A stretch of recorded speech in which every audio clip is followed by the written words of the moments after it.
자, 우리 사도신경으로 신앙 고백하겠습니다. 전능하사 천지를 만드신 하나님 아버지를 내가 믿사오며 그 외아들 우리 주 예수 그리스도를 믿사오니 이는 성령으로 잉태하사 동정녀 마리아에게 나시고 본디오 빌라도에게 고난을 받으사 십자가에 못 박혀 죽으시고 장사한지 사흘 만에 죽은 자 가운데서 다시 살아나시며 하늘에 오르사 전능하신 하나님 우편에 앉아 계시다가 저리로서 산자와 죽은 자를 심판하러 오시리라. 성령을 믿사오며 거룩한 공회와 성도가 서로 교통하는 것과 죄를 사하여 주시는 것과 몸이 다시 사는 것과 영원히 사는 것을 믿사옵나이다. 아멘. 우리 찬송가 586장 함께 찬양하겠습니다.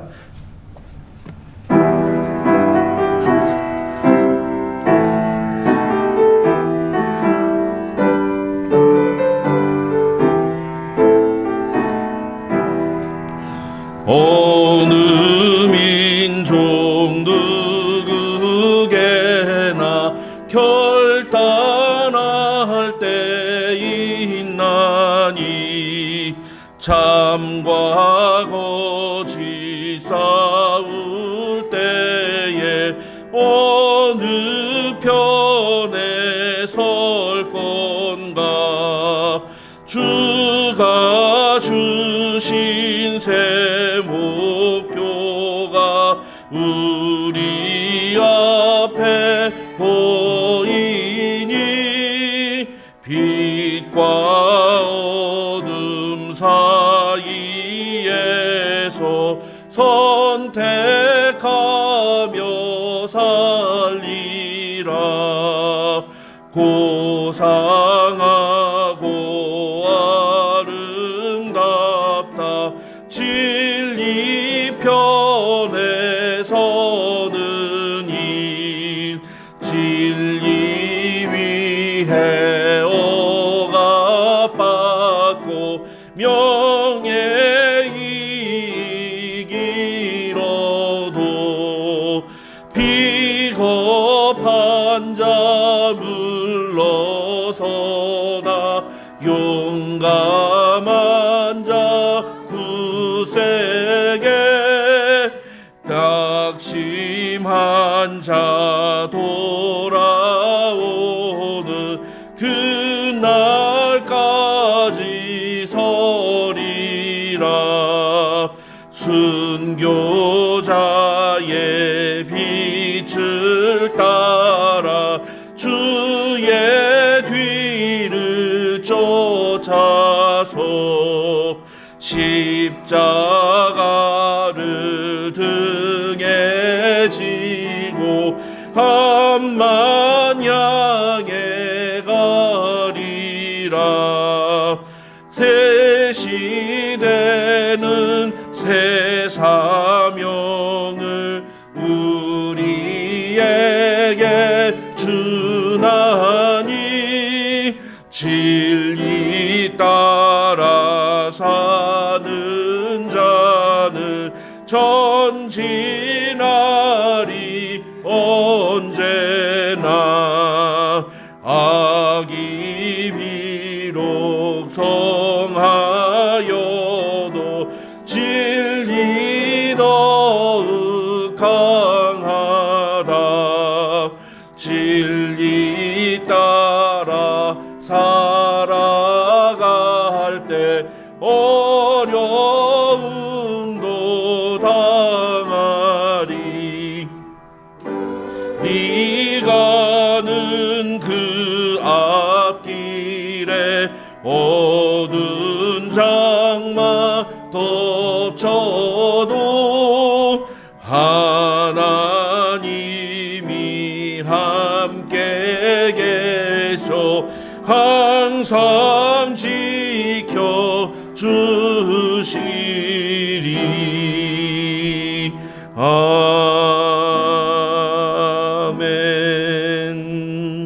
아멘.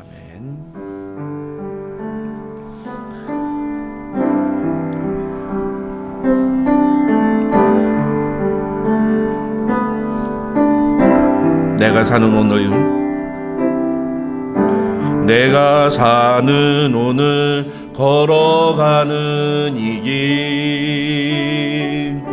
당신의 뜻 안에 날 세우셨으니 인생의 바람에 내 삶은 들려도 주님의 손에 모두 다 맡기네. 힘겨운 시간을 견딜 수 있는 건 주의 은혜로만 설명할 수 있네. 이전에 보이신 신실하신 은혜 여전히 내 삶을 주의 은혜로 살게 하시네. 낮은 자를 통하여 크신 주 일하시네. 하늘 아래 인생 주관하시네. 위기 앞에 내 눈은 선명히 주를 보리. 완전하신 사랑 그 안에 나 거하네. 우리 다시 한번 찬양합시다. 내가 사는 오늘, 내가 사는 오늘 걸어가는 이 길 당신의 뜻 안에 날 세우셨으니 인생의 바람에 내 삶은 들려도 주님의 손에 모두 다 맡기네. 힘겨운 시간을 견딜 수 있는 건 주의 은혜로만 설명할 수 있네. 이전에 보이신 신실하신 은혜 여전히 내 삶을 주의 은혜로 살게 하시네. 낮은 나를 통하여 크신 주 일하시네. 하늘 아래 인생 주관하시네. 위기 앞에 내 눈은 선명히 주를 보리. 완전하신 사랑 그 안에 나 거하네. 작은 나를 통하여, 작은 나를 통하여 크신 주 일하시네. 하늘 아래 인생 주관하시네. 위기 앞에 내 눈은 선명히 주를 보리. 완전하신 사랑 그 안에 나 거. 다시 한번 찬양합시다. 작은 나를 통하여, 작은 나를 통하여 크신 주 일하시네. 하늘 아래 인생 주관하시네. 위기 앞에 내 눈은 선명히 주를 보리. 완전하신 사랑 그 안에 나 거하네. 내 사모하는 주님 온 세상 구주시라. 내 사모하는 주님 영광의 왕이시라. 내 사모하는 주님 온 세상 구주시라. 내 사모하는 주님 온 세상 구주시라. 내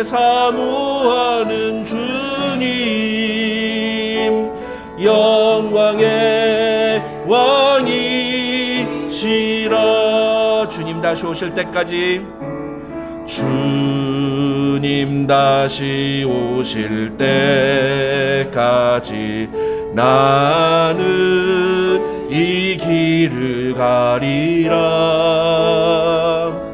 좁은 문 좁은 길 나의 십자가 지고 나의 가는 이 길 끝에서 나는 주님을 보리라. 영광의 내 주님 나를 맞아주시리.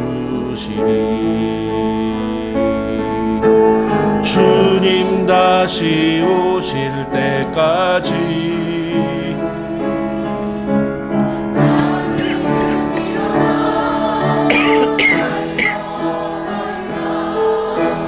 주의 영광 온 땅 덮을 때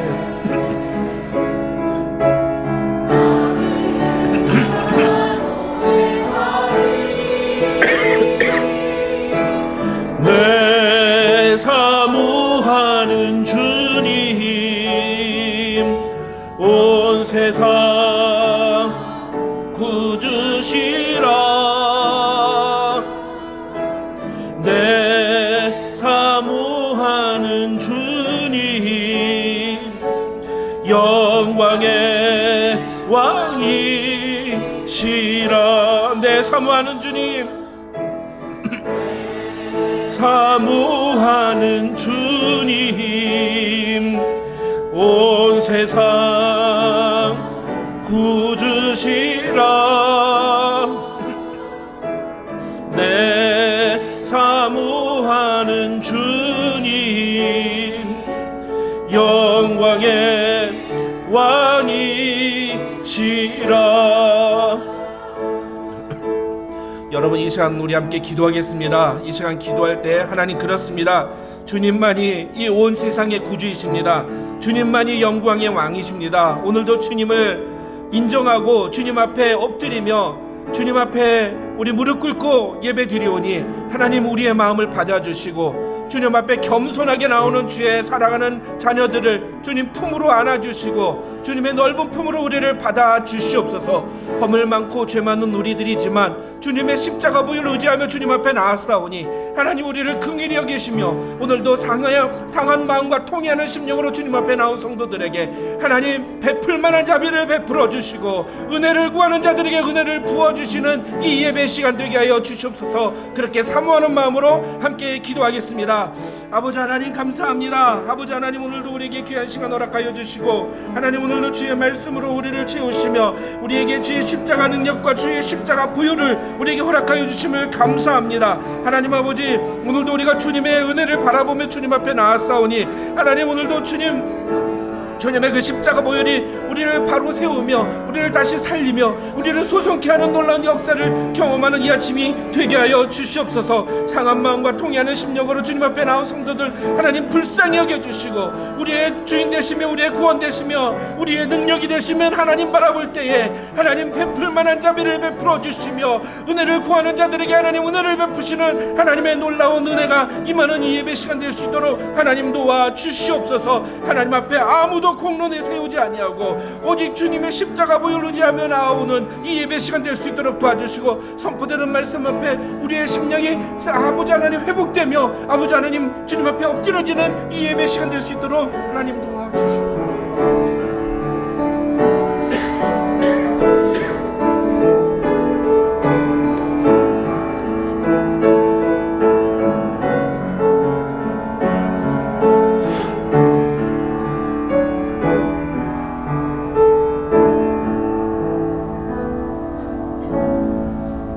다 함께 기도드리겠습니다.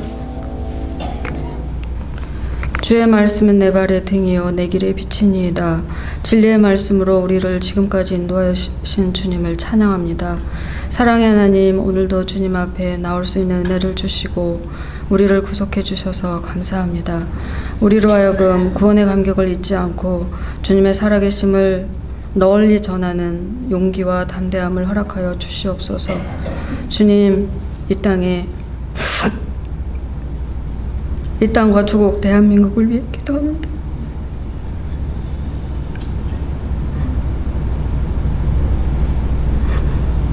주님께서 역사하시고 인도하심을 인정하고 주님 앞에 순복하는 아버지, 이 땅에 아버지 한 많은 백성과 대한민국의 많은 백성들이 될 수 있도록 주님 역사하여 주시옵소서. 주님, 우리가 첫사랑을 잊지 아니하고 다시 한번 주님 앞에 나와 부르짖으며 아버지 죽어가는 영혼들을 위해 기도하고 헌신하며 사랑을 섬길 수 있는 은혜를 허락하여 주시옵소서. 주님, 우리의 미래인 우리 아이들을 위해 기도합니다. 아버지 하나님, 저들이 어려서부터 주님 말씀에 아버지 하나님 순종하며 주님의 선하신 길을 아버지 하나님 따라갈 수 있도록 아버지 저들 마음을 주장하시고 하나님 때를 따라 역사하여 주시옵소서. 오늘도 말씀을 전하시는 집사님에게 함께하여 주시어서 아버지 하나님 저들 마음에 아버지 새기게 도와주시고 아버지 하나님 순종할 수 있도록 아버지 하나님 역사하여 주시옵소서. 주님, 아버지 날씨가 많이 덥습니다. 하나님 이 지역에서도 아버지 하나님 이상 기온으로 인해서 또 아버지 여러 가지 열악한 환경으로 인해서 고통 중에 있는 많은 심령들이 있습니다. 아버지 하나님 저들을 불쌍히 여기시고 때를 따라 아버지 하나님 돕는 손길이 전해질 수 있도록 하나님 역사하시고 주장하여 주시옵소서. 주님 이 땅에 긍휼을 베풀어 주시옵소서. 저하는 영혼들을 불쌍히 여기시고 아버지 하나님 아버지 우리의 손길이 전달될 수 있도록 주님 도와 주시옵소서. 또 멀리 나가서 선교하시는 선교사님들의 사역과 가정과 아버지 하나님 그들의 건강을 위해 기도합니다. 하나님 여러 가지 어려움 가운데 있지만 아버지 어려움을 능히 극복할 수 있도록 하나님 힘을 주시고 성령 하나님 아버지 역사하여 주시옵소서. 가정을 붙들어 주시고 자녀를 붙들어 주시고 모든 질병에서 헤어날 수 있도록 성령 하나님 도우시고 이 시간 치료의 역사를 바라여 주시옵소서. 아버지 하나님 이 시간 또 우리 예배를 위해 기도합니다. 하나님 말씀을 준비하신 아버지 하나님 목사님 아버지 입술에 힘을 주시고 또 아버지 이 시간 전하실 말씀 우리가 받을 때 마음판에 새기게 하시고 깨닫게 하시고 아버지 하나님 다시 한번 다짐하는 아버지 시간 될 수 있도록 허락하여 주시옵소서. 주님 마치는 시간까지 성령 하나님 우리의 마음을 아버지 만져주시고 한 사람 한 사람 안수하여 주시옵소서. 이 시간 모든 질병이 떠나갈 수 있도록 주님 역사하시고 이 시간에 어둠의 세력이 일절 틈타지 아니하도록 주님 도와 주시옵소서. 살아계신 예수 그리스도 이름으로 기도드립니다. 아멘.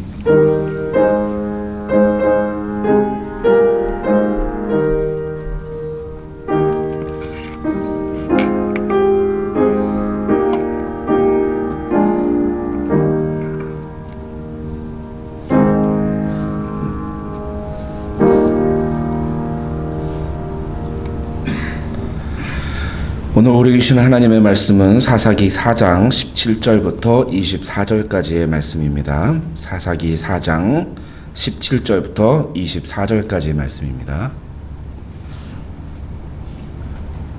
우리 한 목소리로 함께 다 같이 읽겠습니다. 시작.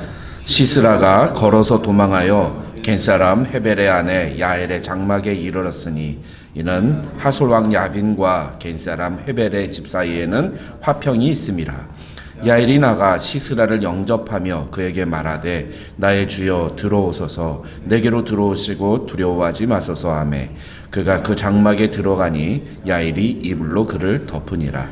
시스라가 그에게 말하되 청하노니 내게 물을 조금 마시게 하라. 내가 목이 마르다 하매 우유 부대를 열어 그에게 마시게 하고 그를 덮으니 그가 또 이르되 장막문에 섰다가 만일 사람이 와서 네게 묻기를 여기 어떤 사람이 있느냐 하거든 너는 없다 하라 하고 그가 깊이 잠드니 헤벨의 아내 야엘이 장막 말뚝을 가지고 손에 방망이를 들고 그에게로 가만히 가서 말뚝을 그의 관자놀이에 박음에 말뚝이 꿰뚫고 땅에 박히니 그가 기절하여 죽으니라. 바락이 시스라를 추격할 때에 야엘이 나가서 그를 맞아 그에게 이르되 오라 네가 찾는 그 사람을 내가 네게 보이리라 하며 바락이 그에게 들어가 보니 시스라가 엎드려져 죽었고 말뚝이 그의 관자놀이에 박혔더라. 이와 같이 이날에 하나님이 가나안 왕 야빈을 이스라엘 자손 앞에 굴복하게 하신지라. 이스라엘 자손의 손이 가나안 왕 야빈을 점점 더 눌러서 마침내 가나안 왕 야빈을 진멸하였더라. 아멘. 오늘 우리 함께 읽은 본문 말씀 가지고 하나님의 결정, 우리의 결단, 하나님의 결정, 그리고 우리의 결단이라는 제목으로 하나님의 말씀 살펴보겠습니다. 예, 우리가 지난 목요일부터 사사기를 다루고 있죠. 예, 목요일 새벽에 만날 때도 말씀을 드렸습니다만 사사기는 그 사사기 안에 들어가 있는 각 장의 내용들을 살펴보는 것도 중요하지만 사사기 전체에 흐르는 메시지, 그리고 사사기뿐만 아니라 그 앞에 있는 여호수아서와 또 그 앞에 있는 신명기까지 이렇게 거슬러 가서 그 신명기에서 제시하는, 모세를 통해 제시하는 그 복과 저주의 그 프레임이 여호수아서를 거쳐서 사사기에서 어떻게 진행되고 있는지를 살펴보는 것이 굉장히 중요합니다. 그런 점에서 사사기 전체의 어떻게 보면 요약이라고 할 수 있는 내용이 있는데 그게 바로 사사기 2장 11절부터 17절입니다. 이 사사기 2장 11절부터 17절은 지난 금요일 새벽에 만날 때 우리가 다뤘던 부분인데 제가 요걸 일부러 안 했어요. 다른 내용을 하고 요 2장 11절부터 17절을 안 한 이유는 오늘 하려고 제가 금요일을 안 했습니다. 왜냐하면 이걸 잘 이해를 하면은 그 다음에 사사기 전체가 쉽게 이해가 됩니다. 이 2장 11절부터 17절까지 나와 있는 내용이 뭐냐면은 사사기에서 보여지는 하나의 악의 순환이에요. 이스라엘 백성들이 하나님 앞에 범죄한 악의 순환이 어떤 형식으로 진행이 되는가를 보여주는 게 바로 이 2장 11절부터 17절까지의 내용입니다.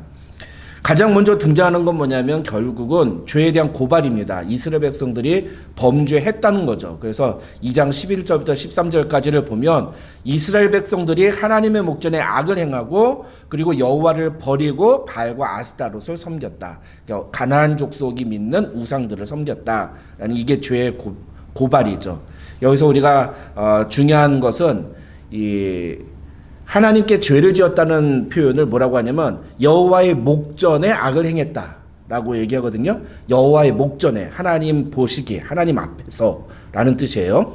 그런데 이 여호와의 목전에라는 말을 이 사사기 뒤에 가면 다른 말로 표현합니다. 뭐라고 표현하는 줄 아세요? 소견에라고 해요. 하나님의 목전에, 하나님의 눈 앞에서 행동하는 것과 반대되는 개념으로 뭐라고 하면 각각 자기 소견에 오른 대로 이렇게 표현합니다. 그러니까 이 사사기가 이야기하고 있는 굉장히 중요한 메시지 중에 하나는 뭐냐면 우리가 하나님의 목전에서 사는 사람이 될 것인가, 하나님이 보시는 그런 삶을 살 것인가, 아니면 내가 보기에 옳은 삶을 살 것인가, 이거를 얘기해 주고 있는 거예요. 그래서 사사기를 읽을 때는 이 큰 중요한 두 가지 주제를 가지고 우리 성경을 읽어야 됩니다. 그런데 이스라엘 백성들이 어떻게 했다고요? 하나님의 목전에 악을 행했다. 그게 죄에 대한 고발이에요. 그 다음에 이스라엘 백성들이 죄를 지으니까 그 다음에 어떻게 합니까? 하나님이 징계를 하세요. 그 징계가 뭐냐? 하나님께서 이스라엘 백성들에게 뭐라고 말씀하십니까? 내가 그 가나안 족속들을 내쫓지 않겠다라고 말씀하시거든요. 그리고 그 가나안 족속들이 너희의 옆구리에 가시가 되고 올무가 되게 하겠다, 이렇게 말씀하시죠. 예. 그래서 하나님이 진노를 하시는데 그 진노의 결과 이스라엘 백성들이 가나안 부족에게 정복을 당하게 됩니다. 그래서 2장 14절 같은 경우에 보면 여호와께서 이스라엘에게 진노하사 노략하는 자의 손에 넘겨주시니 그들이 노략을 당하게 하시며, 그래서 여기서 보면 노략하는 자의 손에 넘겨주셨다는 표현인데 이것도 되게 재밌는 표현이에요. 넘겨주셨다는 표현이 사사기에 보면 또 다른 말로 어떻게 나오냐면 파셨다, 이렇게 나와요. 파셨다. 셀. 하나님의 백성들을 파시는 거예요. 그렇죠? 근데 여러분, 우리가 예수 믿고 뭐 받아요? 예수 믿으면 구원받죠. 구원받는다 할 때 그 구원받는다는 단어를 영어로 salvation이라고 하지만 또 다른 말이 있어요. redeem이라고 해요. redeem. 예, 구속이라고 하죠. 구속. 뭐 우리 여기 영어권에 계시니까 리딤 뭐죠? 값을 주고 산다는 거예요. 네. 우리 하나님은 어떤 분이세요? 우리를 사시는 분입니다. 우리 하나님은 우리를 사신 분이에요. 근데 이 사사기에서 보여주는 하나님의 모습 어때요? 그의 백성을 파시는 하나님이에요. 너무너무 다른 모습이죠.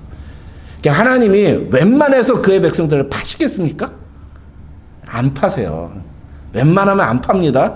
근데 오죽하면 갖다 파시겠어요. 옛날에 저희 어머니가 저한테 늘 그랬어요. 저거 갖다 버려야지 저거. 근데 우리 어머니 한 번도 저를 버리신 적이 없어요. 예. 할머니 댁에 맡겨놓기는 했어도. 오죽 말을 안 들었으면, 예? 어머니가 키우다가 너무 힘드니까 너 할머니 집에 좀 가서 살다 와. 그래. 할머니 집에 갖다 놓고. 그러긴 하셨어도 갖다 팔진 않으셨어요. 근데 우리 하나님 뭐라 그래요? 사사기에 자기 백성을 파셨다는 표현이 나옵니다. 계속 나와요. 얼마나 그걸 보면서 하나님 어떻게 그럴 수 있어요가 아니라 그건 이제 인본주의적인 생각으로 보는 거예요. 성경을 어떻게 하나님이 그럴 수 있어요라고 이야기하는 건 인간의 시각으로 하나님을 보는 거예요. 우리는 하나님의 시각으로 성경을 봐야 돼요. 하나님의 시각으로 세상을 봐야 됩니다. 얼마나 하나님이 화가 나셨으면, 얼마나 이스라엘 백성들이 하나님 앞에서 범죄했으면 하나님이 그 사랑하는 이스라엘 백성들을 파셨을까? 그걸 생각해 볼 줄 알아야 돼요. 그 하나님이 이스라엘 백성들을 파시니까 어떻게 돼요? 그들이 가나안 족속에게 정복을 당합니다. 그러니까 어떻게 돼요? 고난을 당하죠. 고난을. 얼마나 슬피 우는지. 그래서 사사기 3장 9절 같은 데 보면은요, 이스라엘 백성들이 하나님 앞에 부르짖었다라는 표현이 나와요. 부르짖었다. 여기에 대해서 이제 학자들마다 좀 설이 있습니다. 이 부르짖었다는 게 하나님께 간구했다는 의미라고 보는 학자도 있고, 어떤 학자는 간구하지 않았다. 왜냐하면 실제로 사사기 뒷부분에 가면은, 후기 사사 시대를 가면은 이스라엘 백성들이 간구조차 안 해요. 실제로 간구하는 모습들이 사라집니다. 이게 뭐냐? 이스라엘 백성들이 고통 중에 신음하고 절망하는 모습들을 보여주고 있다. 이렇게 이야기를 하기도 합니다. 근데 어찌됐건 성경에 보면 여호와께 부르짖었다라는 표현이 나오니까 이스라엘 백성들이 이제 자기의 잘못을 깨닫는 거죠. 우리가 하나님한테 잘못해서, 우리가 하나님이 이 가나안 족속들 다 내쫓으라고 했는데 내쫓지 않고 이 사람들하고 같이 우상숭배해서 우리가 이런 고난을 당하는구나 깨닫는 거예요. 그렇게 깨달으면 어떻게 하십니까? 하나님이 은혜를 베푸시죠. 그래서 구원의 손길을 베푸세요. 그래서 사사기에서는 하나님이 구원을 어떻게 하시느냐? 바로 사사를 통해서 이스라엘 백성들을 구원하시는 겁니다. 그래서 제가 새벽에 만날 때도 말씀드렸습니다만, 사사기 읽으면 사사가 주인공인 것처럼 생각이 드는 거죠. 하나님의 도구로 쓰임받으니까. 그런데 사사기의 주인공은 사사가 절대 아니다. 사사가 아니라 이스라엘 백성들이다. 우리가 초점을 그걸 놓고 봐야 돼요. 하지만 사사를 통해서 하나님이 이스라엘 백성들을 구원하시면 그 다음부터 그 사사가 통치하는 동안에는 어떻게 됩니까? 이스라엘 백성들이 평화를 누려요. 이방 민족들이 침략을 하지 못합니다. 그래서 사사가 통치하는 기간 동안에 어떤 사람은 제일 긴 거는 이제 한 80년 정도 하기도 하고, 보통은 한 40년 정도, 짧게는 한 10몇 년도 하기도 하는데, 그렇게 긴 기간 동안 평화를 누리게 됩니다. 이게 사사기의 악의 패턴이라는 거예요. 근데 중요한 건 뭐예요? 그렇게 평화를 누리면은 하나님의 말씀을 잘 지키고, 이제는 내가 이런 실수 다시 하면 안 되겠다라고 회개해야 되는데 회개하지 않는다는 거예요. 3장 30절에서 에훗 시대가 끝나고 난 다음에 에훗의 그 통치로, 에훗의 활약으로 말미암아 이스라엘이 모압에서 벗어나서 80년 동안 평온을 했잖아요. 근데 그 다음에 어떤 일이 벌어집니까? 사사기 4장 1절에 보면은 에훗이 죽으니 이스라엘이 또 여호와의 목전에 악을 행했다. 이렇게 나온단 말이죠. 오늘 본문 1절이잖아요. 이렇게 사사가 죽고 나면 또다시 이스라엘 백성들이 범죄하기 시작했는. 그래서 무려 이거를 7번이나 반복해서 나옵니다. 7번이나. 이걸 7번이나 반복해서 해요. 도대체 아니 어떻게 이거를 7번이나 이렇게 반복을 할 수 있는가? 여러분 7번만 했겠습니까? 사사기에 적힌 사사들이 12명인데 7번만 했겠습니까? 아니에요. 매번마다 그랬을 거예요. 매번마다. 그런데 왜 사사기에는 이런 이 악의 순환이 7번이 나오느냐? 학자들은 이 7이라는 숫자가 갖고 있는 히브리인들에게 있어서의 개념 때문에 이걸 7번만 적었다고 해석을 합니다. 왜냐하면 7이란 완전수예요. 완전수. 그러니까 무슨 얘기예요? 이 죄의 악순환이 7번, 완전수인 7번 계속 반복해서 나오는 건 그만큼 이스라엘 백성들이 완전히 타락했다는 거예요. 완전히 하나님을 버렸다라는 뜻이라는 겁니다. 그래서 실제로 나중에 이제 사사 삼손 이야기 끝나고 난 다음에 2개의 에피소드가 나오지 않습니까? 이 2개의 에피소드는 무엇을 보여주죠? 이스라엘 백성들이 하나님께 범죄하는 어떤 그런 모습은 어떤 한 개인의 문제만이 아니라 가정의 문제이고 또 부족의 문제이고 나아가서 지파의 문제이고 나아가서 이스라엘 전체의 문제였다라는 걸 보여주는 거예요. 뿐만이 아니라 그것은 어떤 한 일반인의 문제만이 아니라 심지어는 레위 지파의 문제이기도 했다. 그래서 사사 삼손이 보여주는 건 뭐예요? 일반인의 레위인에서 벗어나서 오히려 사사까지 하나님께 불림받은 나시린이라고 할 수 있었던 사사까지도 그 죄에 동참하는 그 죄의 주인공이 되는 그런 모습이 사사시대의 이스라엘 백성들의 모습이었다라는 걸 보여주고 있는 거죠. 그럼 그 사사시대는 이스라엘 백성들이 철저히 하나님 앞에서 불순종한 그런 모습을 보여준다. 근데 그게 결국은 결론에 나중에 가서 어떻게 가요? 사사기 전체 결론을 벌써 말씀을 드리는 거지만 그 모든 내용을 뭐라고 요약해요? 그때에는 사람마다 각각 자기 소견에 옳은 대로 행하였더라. 그래서 옳은 대로 행했기 때문에 어떤 반응이 나옵니까? 그 다음에 나오는 게 이제 사무엘상이에요. 사무엘상에 넘어가서 어떻게 돼요? 그래서 왕이 없으므로 그때 왕이 없으므로 사람마다 각기 소견에 옳은 대로 행하였다. 그래서 사무엘상에 넘어가자마자 뭘 해요? 이스라엘 백성들이 우리도 왕을 세워달라. 그래서 제가 목요일 날 새벽에 만날 때 말씀드렸죠. 사사기는 뭘 보여주는 성경이다? 하나님이 왕이신 이스라엘에서 그 하나님이 왕의 자리를 뺏기는 그런 장면이다. 그리고서는 그 왕의 자리에 누구가 들어가요? 인간이 들어가요. 그런데 이런 어떤 그 인간의 죄악과 하나님으로부터 멀리 떠난 이런 일을 통해서 하나님은 다시 하나님의 일들을 이루어 가세요. 그래서 그 일을 위해서 하나님이 세우신 사람이 누구예요? 다윗이에요. 다윗. 네. 그게 다윗이에요. 이게 성경이 이렇게 흘러가고 있는 거예요. 이렇게. 우리가 성경을 읽을 때 하나하나 그 스토리를 읽는 것도 중요하지만 이런 전체적인 역사를 가지고 성경을 읽으면 사실은 우리가 진짜로 봐야 되는 이 성경을 통해서 우리가 봐야 되는 메시지를 놓치지 않고 볼 수가 있는 거죠. 자, 이런 관점에서 이제 오늘 사사기 4장을 좀 들어가 보겠습니다. 사사기 4장은 드보라 사사 시대 때 이야기죠. 근데 이 사사기 4장에도 죄의 악순환의 이야기가 그대로 등장을 합니다.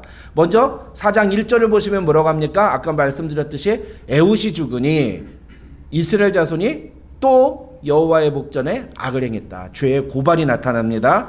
그런데 그렇게 죄의 고발, 이스라엘 백성들이 하나님께 범죄하니까 하나님이 어떻게 처리하세요?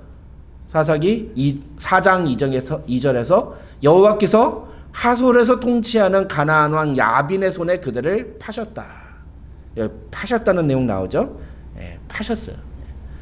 여러분 근데 재밌는 것은요. 여기 이 4장에 등장하는 가나안 왕 야빈, 하솔, 가나안 왕 하빌, 가나안 왕 야빈이죠. 야빈. 네. 이 가나안 사람이 어떤 사람이냐? 이들은 사실은 여호수아 시대 때는 이 여호수아의 군대에 의해서 북부 지역에서 살다가 모두 다 여호수아의 군대에 패배한 그런 부족들이에요. 여호수아 시대 때는 속된 말로 쪽도 못 쓰고 힘도 못 쓰고 있다가 이 사사시대로 넘어오면서 이 사람들이 갑자기 힘이 세져가지고서는 이스라엘 백성들을 압제하고 이스라엘 백성들을 학대하는 그런 강력한 힘을 가진 부대가 되었다는 거죠. 이게 가나안 왕 야빈의 압제 아래서 20년 동안 이스라엘 백성들이 고통을 당합니다. 그러니까 어떻게 합니까? 4장 3절을 보시면 이스라엘 백성들이 하나님께 간구하죠. 야빈 왕은 철병거 900대가 있어 20년 동안 이스라엘 자손을 심히 학대하였으므로 이스라엘 자손이 여호와께 부르짖었더라. 뭘 부르짖었을까요? 하나님 우리를 구원해 주십시오. 하나님 우리를 살려 주십시오. 우리가 때로는 기복적인 것 같아 보여도 그렇게 하나님 앞에 엎드려야 돼요. 때로는 그게 기복적인 것처럼 보일지라도 우리가 의식적으로라도 하나님 앞에 엎드려야 돼요. 하나님 그걸 요구하실 때가 있어요. 하나님 앞에 바짝 엎드리면 하나님이 살려주십니다. 그런데 바짝 엎드려야 되는데도 안 엎드리는 사람들이 있어요. 왜 그럴까요? 자존심 때문에. 자존심이 있지. 그러면서 내가 어떻게 이 상황에서 내가 뭐 엎드리고 내가 무릎을 꿇어. 하나님 앞에 자존심 부리는 것만큼 어리석은 일이 없습니다, 여러분. 하나님 앞에서는 무조건 엎드리셔야 돼요. 그러면 하나님이 우리를 구원해 주십니다. 그래서 이렇게 20년 동안 가나안 족속에게 압제를 당하던 학대를 당하던 이스라엘 백성들이 하나님 앞에 엎드리니까 하나님이 누구를 보내세요? 사사 드보라를 보내십니다. 사사 드보라를. 그래서 4장 4절부터 4장 23절까지 24절까지의 내용이 사실은 어떻게 보면 이 드보라를 통해서 하나님이 이스라엘 백성들을 구원하신 그런 내용이 기록되어 있다, 이렇게 볼 수가 있습니다. 그렇게 해서 드보라를 사사로 세우셔서 하나님은 이스라엘 백성들에게 평화를 주십니다. 그리고 5장 31절을 보면은 그 땅이 40년 동안 평온하였더라고 성경은 말하고 있습니다. 40년 동안 드보라 시대에 40년 동안 가나안 땅에서 이스라엘 백성들이 다시 평화를 누리는 시대가 다시 돌아오게 되는 거죠.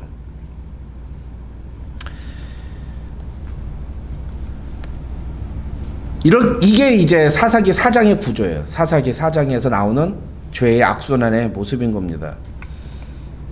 그리고 이 사사기 4장에서 하나님이 사용하신 하나님의 일꾼은 바로 사사 드보라라고 할 수 있죠. 근데 이 드보라의 스토리는 다른 사사들의 스토리하고 좀 다른 면이 있어요. 뭐 여러 가지가 있는데 가장 대표적인, 가장 중요한 게 뭐냐 하면은, 핵심만 말씀을 드리면 뭐냐면, 다른 사사들의 이야기는 다들 그 사사들이 뭔가를 해요. 사사들이 활동을 합니다. 그런데 드보라는 사사로서 자기가 뭔가를 하지 않아요. 드보라가 무엇을 하는 내용이 아니라 드보라가 아닌 다른 누군가가 무엇인가를 하는 내용이 나옵니다. 그게 다른 사사들과 가장 다른 점이에요. 어떻게 보면 드보라는 사사로서 전체적인 것들을 진두지휘하고 하나님의 뜻이 무엇인지를 선포하고 그것에 따라서 이스라엘 백성들에게 하나님의 계획과 하나님의 뜻을 지시해주는, 명령하는 그런 모습들로만 보여지고 있죠. 그러니까 하나님께서 드보라를 사사로 세우셨지만 드보라 시대에는 하나님이 드보라를 통해서 이스라엘 백성들을 구원하신 게 아니라 다른 사람들을 통해서 이스라엘 백성들을 구원하십니다. 그게 누구냐? 그게 바로 오늘 사사기 4장에 나오는 두 명의 주인공이에요. 그 두 사람이 바로 1절부터 16절에서는 납달리 지파 아비노함의 아들 바락이고, 그 다음에 17절부터 24절에는 개인 사람 헤벨의 아내 야엘입니다. 이 바락은 남자고 군인이에요. 어떻게 보면 장군이라고 할 수 있죠. 그 다음에 야엘은 그냥 가정주부예요. 평범한 가정주부. 심지어는 미디안 족속의 아내예요. 그래서 이 야엘이라는 사람이 이스라엘 사람인지에 대해서조차도 확실하진 않아요. 학자들마다 의견이 분분합니다. 왜냐하면 이 사람이 미디안 지파의 시집을 갔기 때문에.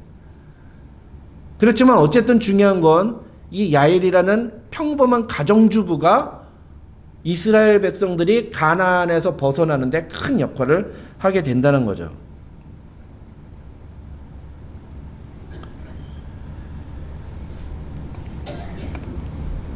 먼저 바락은요, 사사기 4장 10절과 15절을 보시면 드보라에 의해서 불림을 받습니다. 그리고 그 바락이 납달리와 스불론 지파에서 착출된 10,000명의 군사들을 이끌고 이 가나안 왕 야빈의 군대와 싸우려고 나갑니다.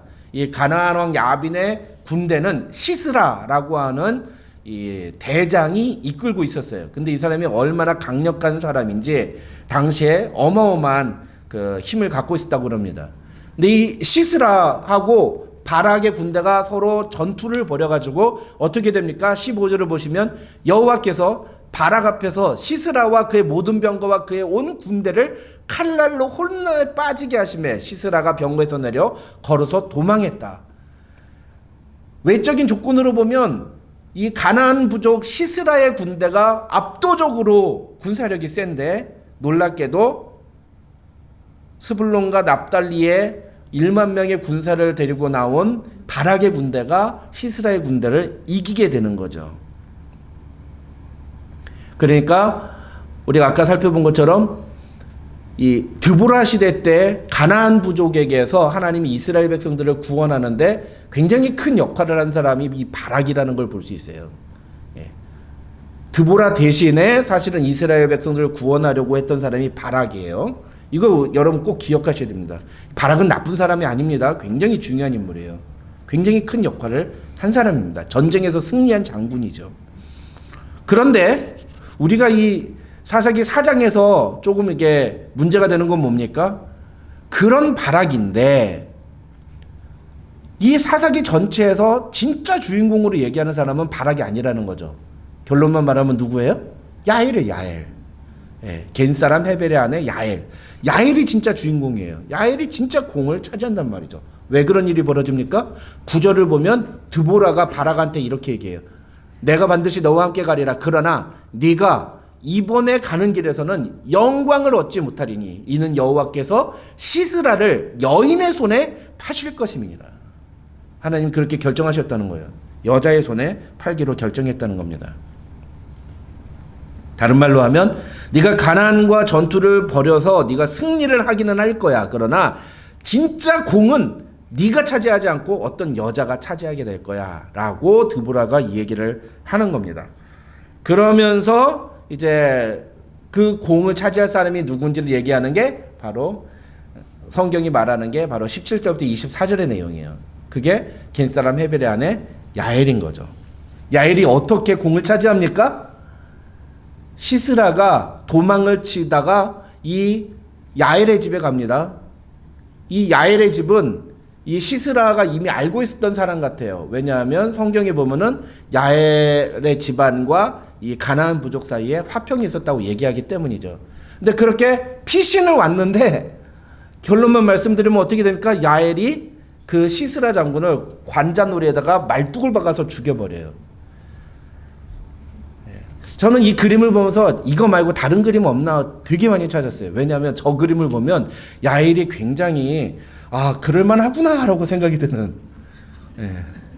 저 정도 여자라면 그럴 수 있겠는데 라는 생각이 드는, 우리의 상식을 깨는, 저 정도면 그냥 레슬링을 해도 시스라하고도 이길 수 있겠는데 라는 생각이 들 정도로 건장한 체력의 야엘인데 사실은 그렇지 않죠. 야엘은 여자가 그렇게 세지 않습니다. 연약해요.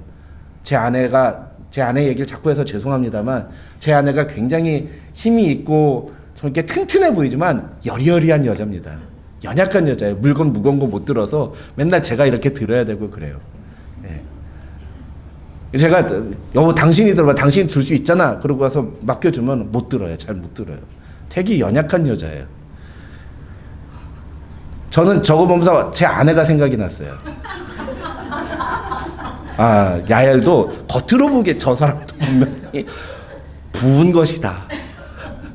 저건 근육이 아니다. 저건 부은 것이다. 야엘도 무슨 이유인지 모르겠지만 부어서 저렇게 됐을 것이다. 그런 생각이 들었어요. 근데 어찌됐건 야엘이 군대 장관을 죽인 거죠. 여러분, 근데 이 야엘이 이 시스라를 죽이는 것이 어떤 일이냐면은요, 이거는 마치 일제시대 때 우리 안중근 의사가 이토 히로부미를 하얼빈역에서 총으로 쏴서 죽이는 것과 똑같은 거예요. 어마어마한 일입니다. 그것으로 말미암아 엄청난 이 가나안 부대에 큰 타격이 온단 말이죠. 그래서 결국 어떻게 23절과 24절에서 보여주는 게 이 일로 말미암아 가나안 부대는 군대 장관을 잃어버리게 되고, 그래서 점점 힘을 잃어서 가나안이 마침내 이스라엘에게 진멸당했다라고 성경은 말하고 있다는 거죠. 그러니까 실제로 이 모든 과정 속에서 이스라엘 백성들을 전투를 지휘하고 승리를 차지한 것은 누구예요? 바락이에요, 바락. 그런데 진짜 공로는 누가 가져가요? 야엘이 가져가요, 야엘. 이게 구절이 말하는 게 그거예요. 네가 이번에 가는 길에서는 영광을 얻지 못하리니, 이 영광이라는 단어를 영어 성경에서 뭐라 하면 the honor라고 그랬어요. honor, 명예, 공이라는 거예요, 공. 이 전쟁의 승리의 공은 네 것이 아니라는 거예요. 왜 그렇습니까? 왜 이런 일이 벌어졌죠? 6절과 8절에 그 내용이 나옵니다. 6절에서 보면 드보라가 바락을 불러요. 그래가지고 뭐라고 합니까? 이스라엘의 하나님 여호와께서 이같이 명령하지 아니하셨느냐? 너는 납달리 자손과 스불론 자손 10,000명을 거느리고 다볼산으로 가라. 내가 야빈의 군대장관 시스라와 그의 병거들과 그의 무리를 기손강으로 이끌어 내게 이르게 하고 그를 네 손에 넘겨주리라 하셨느니라. 하나님이 결정하셨다는 거예요. 뭐를? 가나안 백성을 네 손에 넘겨주시겠다. 가나안 부대가 아무리 철병거가 많고 그들이 아무리 강력해도 네가 승리하게 하시겠다고 하나님이 결정하셨다는 거예요. 야, 그러면은 나가서 싸우면 되잖아요. 근데 어떻게 해요? 바락이 8절, 바락이 그에게 이르되 만일 당신이 나와 함께 가면 내가 가려니와 만일 당신이 나와 함께 가지 아니하면 나도 가지 아니하겠노라. 이렇게 얘기를 한단 말이죠. 이 8절이 문제인 거예요. 8절이. 8절에서 바락이 이야기하는 게 뭡니까? 드보라, 당신이 나하고 같이 가야지. 나는 싸우지. 당신이 나하고 같이 안 가면 나 안 싸우겠습니다. 나 안 할래요. 라고 하는 거예요. 드보라는 이런 태도가 하나님이 보시기에 어떤 태도인지를 바로 알았던 것 같아요. 그래서 9절에서 뭐라고 해요? 그래, 내가 너 반드시 같이 갈게. 근데 너가 이 말 때문에 너는 이번 전쟁에서 영광을 얻지 못할 거야. 언어는 너의 것이 될 수가 없어.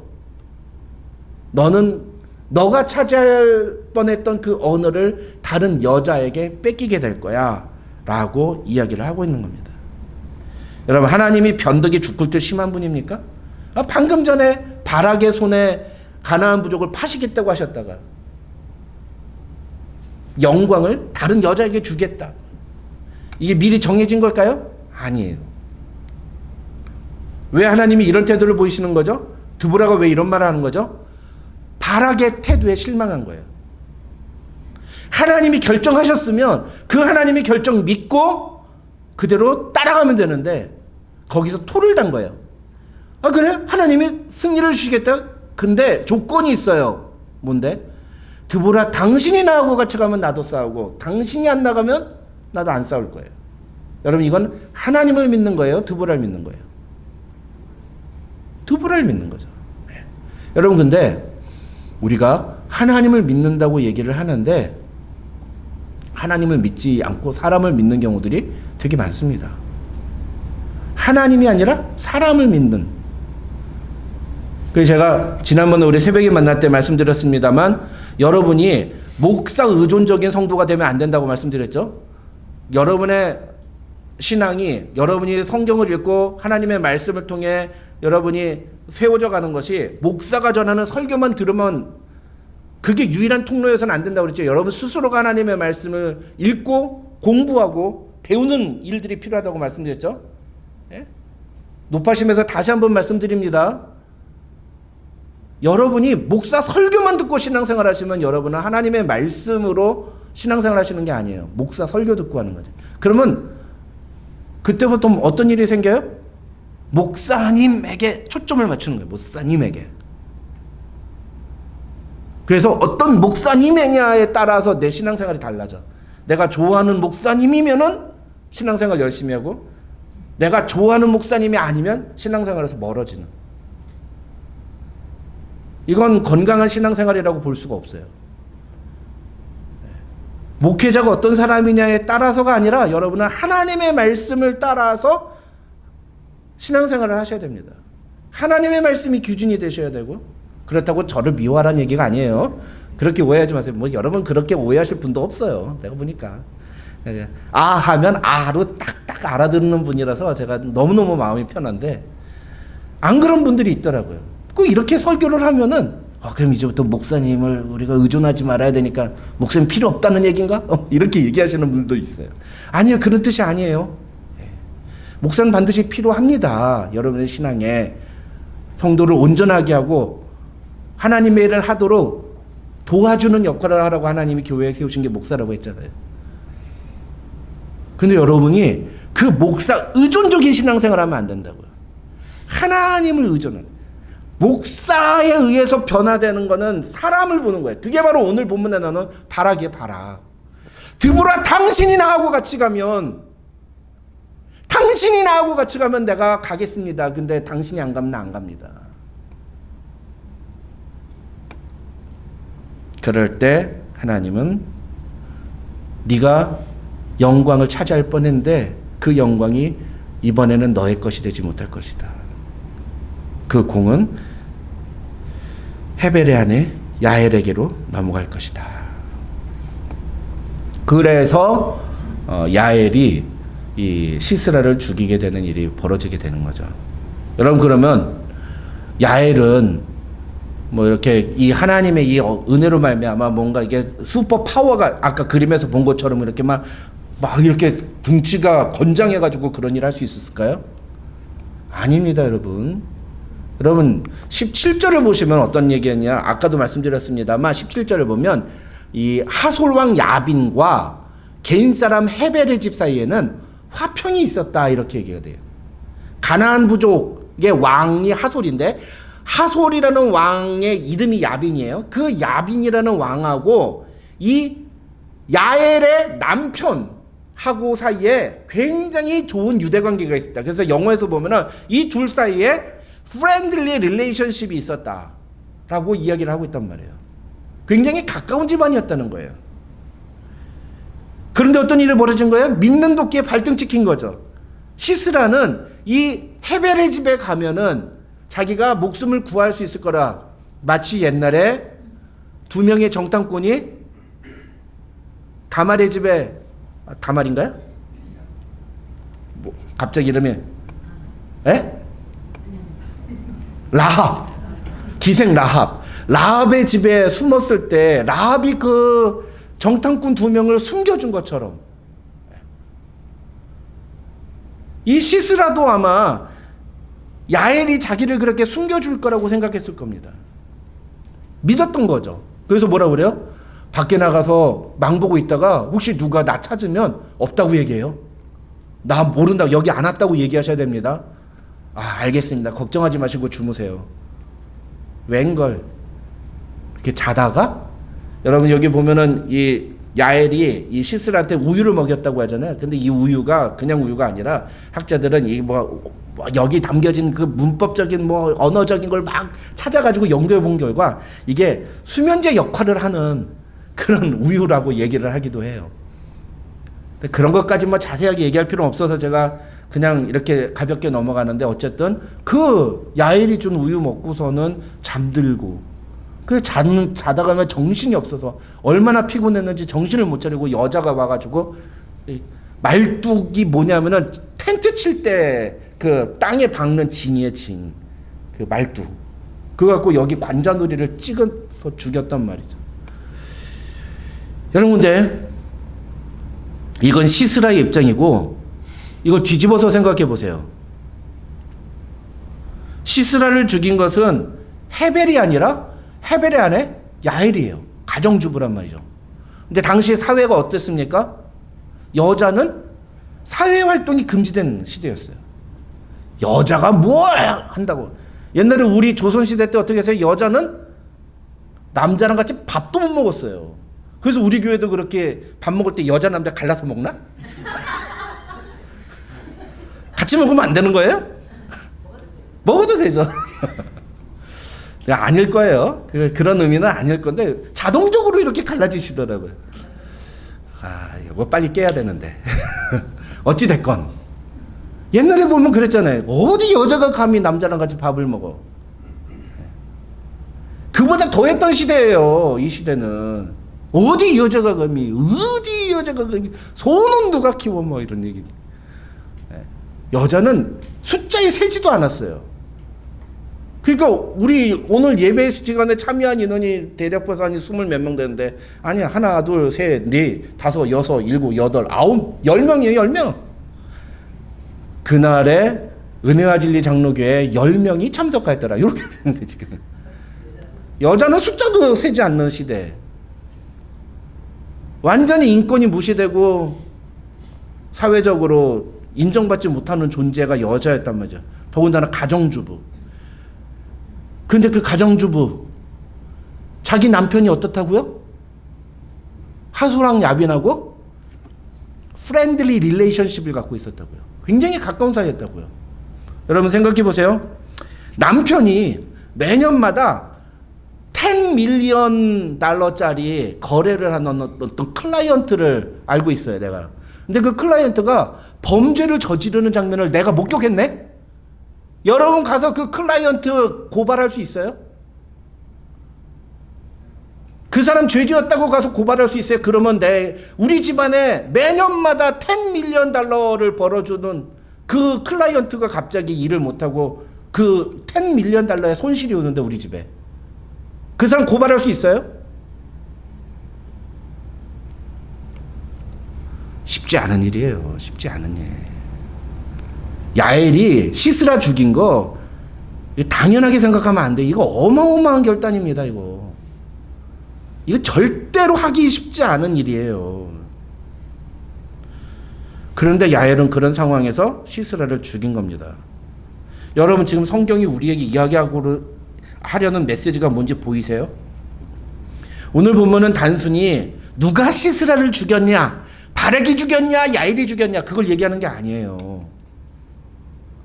오늘 본문의 핵심은 뭐냐면은 하나님은 이스라엘 백성을 구원하기로 결정하셨어요.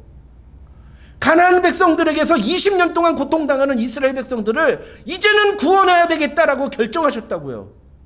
근데 그 결정을 누구에게 맡겨주셨어요? 바락에게. 근데 그 바락이 어떻게 해요? 아니 하나님 좋아요, 하나님 오케이.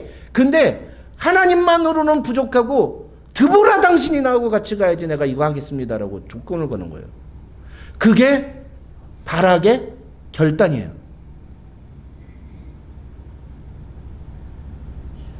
반면에 야엘은 어떻게 합니까? 사회적으로도 천대받고 아무런 능력도 없고 아무런 힘도 없는 그런 야엘. 그런 야엘이지만 그는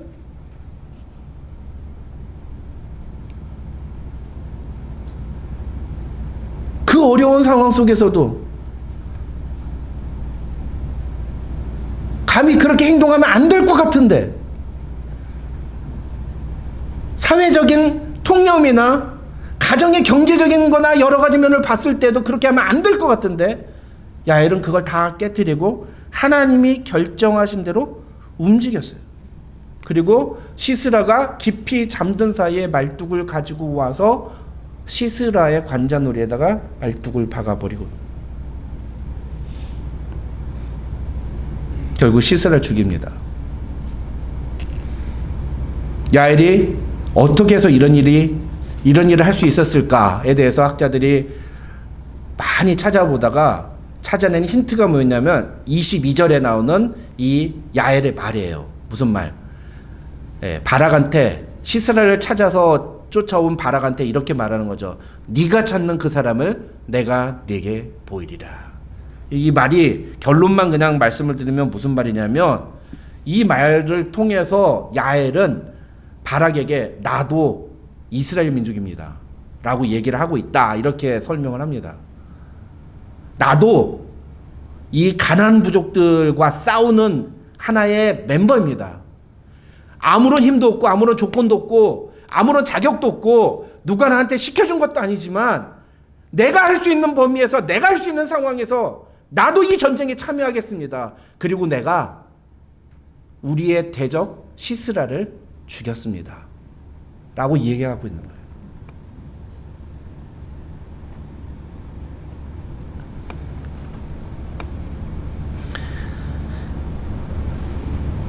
야엘은 하나님의 백성으로서 자신이 해야 할 일이 무엇인지를 알았던 거죠.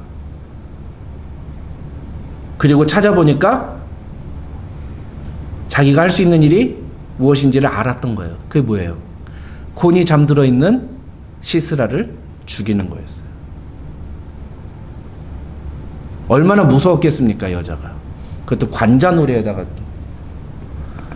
그래서 사실 이런 부분 때문에 뭐 기독교 윤리학자들 사이에서는 여러 가지 얘기들도 있어요.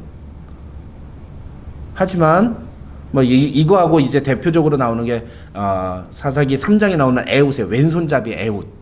거짓말을 해가지고서는 창으로 찍어서 죽이는. 근데 그런 모든 것들이 제가 지난번에 여호수아서 때 말씀을 드렸죠. 이게 거짓말이지만 분명한 거짓말이에요. 그렇지만 우리가 성경에서 이 거짓된 행위들을 옹호하는 유일한 방법이 뭐다? 하나님의 뜻을 이룰 때, 그것이 하나님의 뜻을 이루는 것일 때라다. 그런데 중요한 건 뭐예요? 우리가 이걸 함부로 자기의 상황에 대치시켜서는 안 된다는 거예요. 하나님의 이름을 거들먹거리고 하나님의 이름을 막 이렇게 자기의 욕망을 감추기 위해서 사용하는 사람들이 얼마나 많습니까?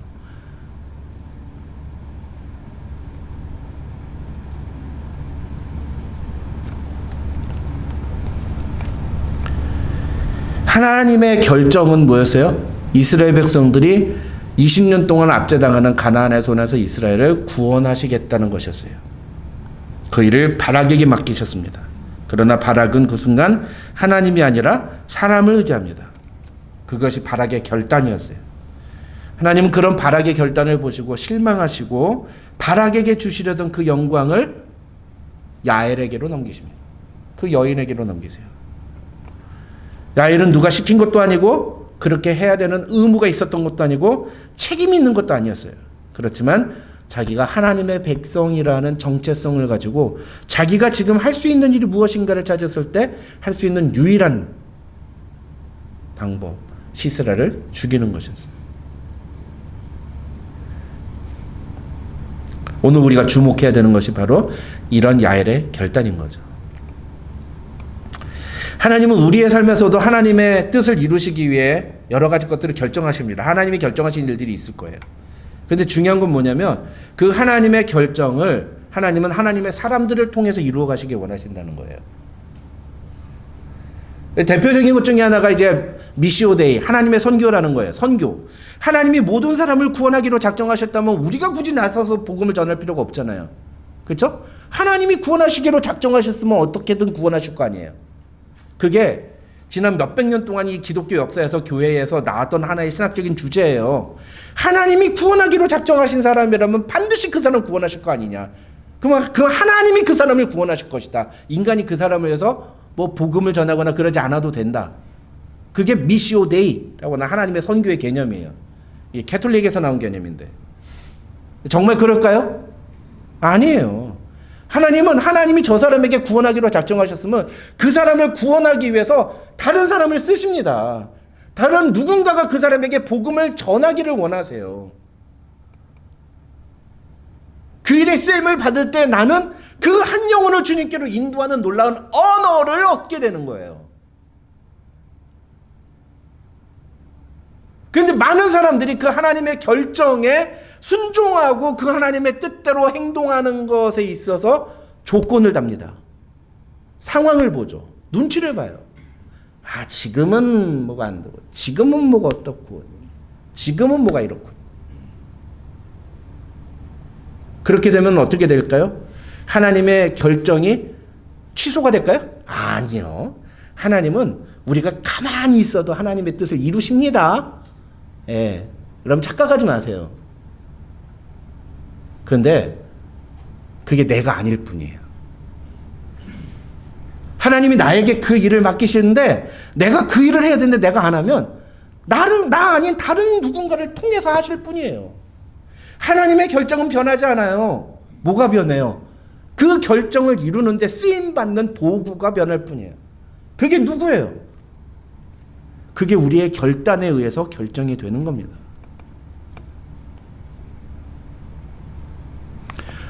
바락처럼 하나님의 영광을 바라보고 하나님의 뜻을 따라 순종하는 일에 있어서 조건을 달고 하나님이 아니라 사람을 바라보고 어떤 상황을 따진다면 하나님은 우리에게 주시려던 영광을 다른 사람에게로 넘기신다.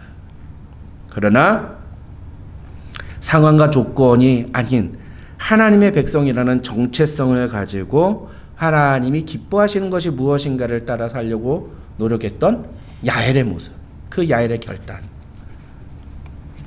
그래서 사사기 5장은요, 사사기 4장에서 있었던 일을 드보라가 노래로 만든 거예요. 그래서 사사기 4장과 사사기 5장은 거의 똑같은 내용인데 사사기 5장 24절을 보면 드보라가 이 야엘에 대해서 이렇게 표현합니다. 겐 사람 헤벨의 아내 야엘은 다른 여인들보다 복을 받을 것이니 장막에 있는 여인들보다 더욱 복을 받을 것이로다. 이런 축복이 여기 앉아있는 모든 가정주부들에게 임하기를 주님의 이름으로 축원합니다.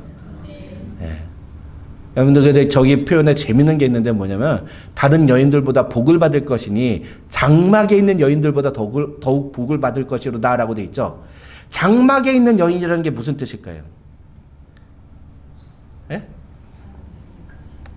그냥 쉽게 말하면 집에 있는 여자를 말하는 가정주부. 그게 무슨 표현일까요? 그게 이런 거예요. 여자라서 아무것도 할 줄 모른다고. 나는 가정주부라서. 나는 할 줄 모른다고. 나는 해서는 안 된다고.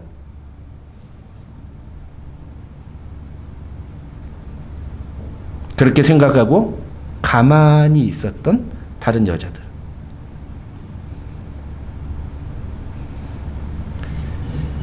하나님의 뜻을 이루는 데 쓰임받는 건 나이나 조건이나 신분을 따지지 않아요. 우리가 하나님께 기꺼이 순종하기로 결단하기만 하면 얼마든지 하나님께 쓰임받을 수 있습니다.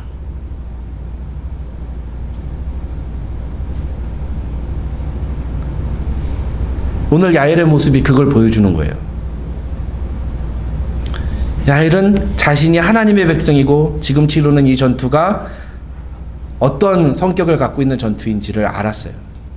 그리고 이 상황 속에서 자신이 지금 해야 할 일이 무엇인지를 생각했습니다. 무엇이 지금 내 집안에 이로운 일인지를 생각하는 것보다 무엇이 하나님의 결정이고 무엇이 하나님의 뜻을 이루는 것인가를 생각하고 그것에 따라서 행동했습니다. 사랑하는 성도 여러분, 저와 여러분도 이런 야엘의 결단처럼 우리의 삶 속에서 내 상황과 조건과 형편이 어떠하든지 그 상황 속에서라도 하나님의 뜻을 이루는 사람이 되겠다고 결단하고 하나님의 뜻을 이루기 위한 행동을, 여러분 그래서 결정과 결단의 가장 큰 차이가 뭔지 아세요? 결정은 어떤 상황이 종료되는 거예요. 상황이 정해지는 거예요. 결단은 그것에 따라 행동하는 거예요. 행동. 그래서 오늘 설교의 제목을 하나님의 결정과 decision, 하나님의 결정과 우리의 결단이라고 해서 우리의 결단. 우리의 결단. 우리가 행동으로 따라가는 겁니다. 우리가 하나님의 결정대로 따라갈 때 하나님이 허락하시는 그 놀라운 영광과 또 이 언어가 우리에게 주어집니다. 그런데 우리가 하나님의 결정에 반하는 우리의 상황과 형편에 따른 결단을 내릴 때 그 영광은 다른 사람의 것이 되고 말 거예요. 어떤 주인공이 되고 싶습니까? 어떤 사람이 되고 싶으세요? 하나님의 뜻에 순종하는, 하나님께 쓰임받는, 그래서 하나님의 영광을 축복으로 경험하는 귀한 성도들 되시기를 주님의 이름으로 축원합니다. 기도하겠습니다. 하나님 아버지 감사합니다. 오늘도 우리에게 귀한 말씀 주심을 감사합니다. 하나님, 오늘 바락과 야엘의 모습을 통해서 우리가 어떠한 모습으로 하나님 앞에 나아가야 되는지를 다시 한번 생각해 봅니다. 하나님, 하나님이 결정하신 일에 우리도 야엘과 같은 결단의 모습을 보일 수 있도록 도와주시옵소서. 우리를 구원하시고 우리를 자녀 삼아주신 하나님의 그 은혜를 알고 우리도 하나님의 자녀다운 삶의 모습이 무엇인지를 결단하며 나아가는 성도들 될 수 있도록, 그래서 하나님이 우리에게 허락하시는 the honor가 우리의 삶 속에 충만한 그런 은혜가 있게 하여 주시옵소서. 예수님의 이름으로 기도드립니다. 아멘.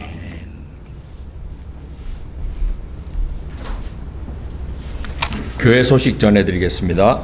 이번 주 새벽에 만나 본문은 사사기 5장으로부터 11장입니다. 새벽 만나를 통해 하나님의 뜻을 따라 살기로 결단하는 성도님들이 됩시다. 수요 강단에서 요한계시록 2장과 3장에 나오는 7교회를 중심으로 이기는 교회 시리즈를 다루고 있습니다. 이기는 교회 시리즈를 통해 우리 교회도 주님이 기뻐하시는 이기는 교회가 되도록 기도합시다. 다음 주 주일 예배 후에는 상반기 재정 보고를 위한 재직회가 있습니다. 오경복 목사님이 내일 7월 24일로부터 8월 3일까지 휴가를 떠나십니다.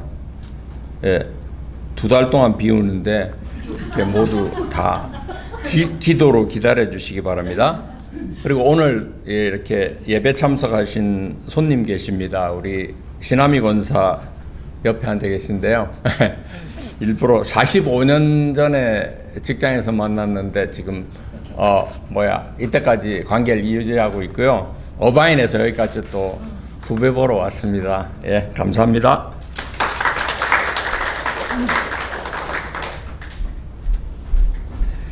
네, 우리 오경복 목사님 2달 동안 휴가 아싸. 최고입니다. 네. 그 새벽의 만나와 우리 수요강단에 아직 카톡이 안 들어오신 분은 말씀하셔서 우리 카톡에 꼭 들어올 수 있도록 해주시면 감사하겠습니다. 그리고 이제 우리 여러분 지인들에게도 제가 알기로는 이렇게 개인적으로 보내시는 것 같아요. 그래서 혹시 원하시는 분들이 있으면 여러분 링크 걸어서 이렇게 많이 좀 이렇게 보내시고 말씀으로 살아갈 수 있도록 우리가 같이 했으면 좋겠습니다. 자, 우리 다 같이 일어나서 그 안에나 그 안에 함께 찬양하고 축담으로 예배 마치겠습니다.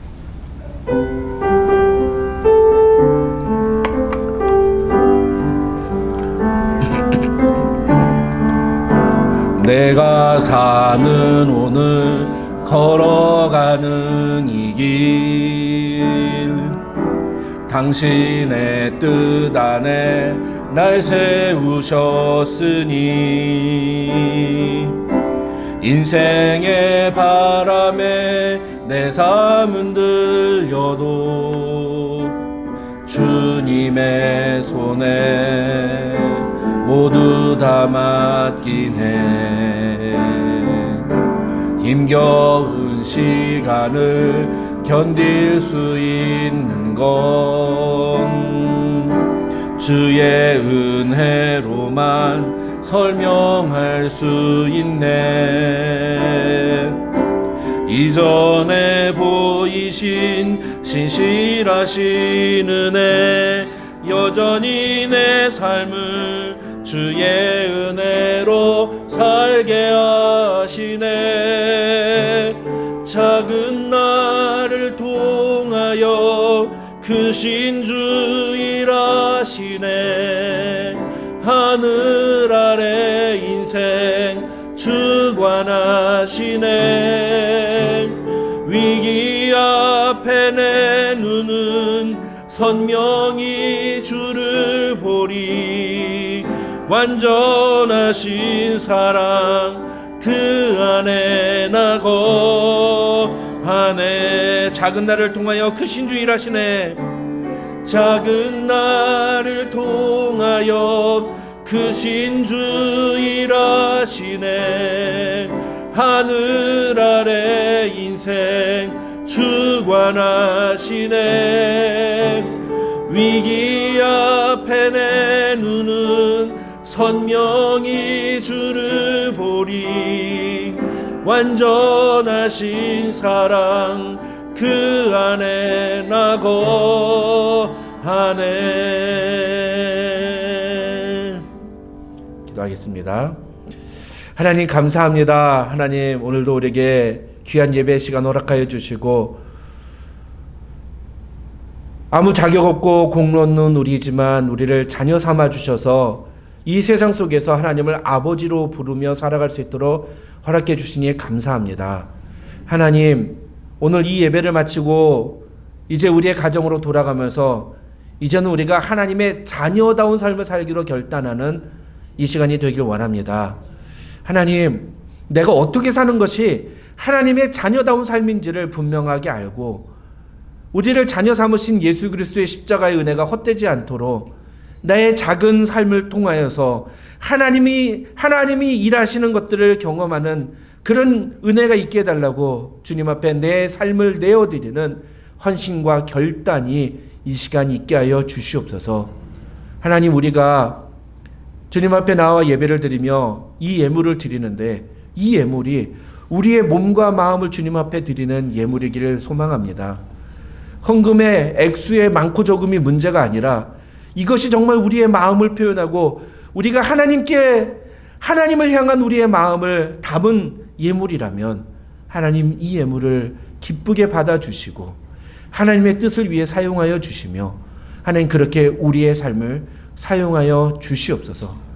하나님만이 나의 가장 귀한 분이라고, 하나님만이 나의 주인이라고, 예수님만이 온 세상의 주인이시라고 고백하며 선포하며 살아갈 때에 그 믿음대로 역사하시는 하나님의 놀라운 은혜를 우리가 날마다 경험하게 도와주시옵소서.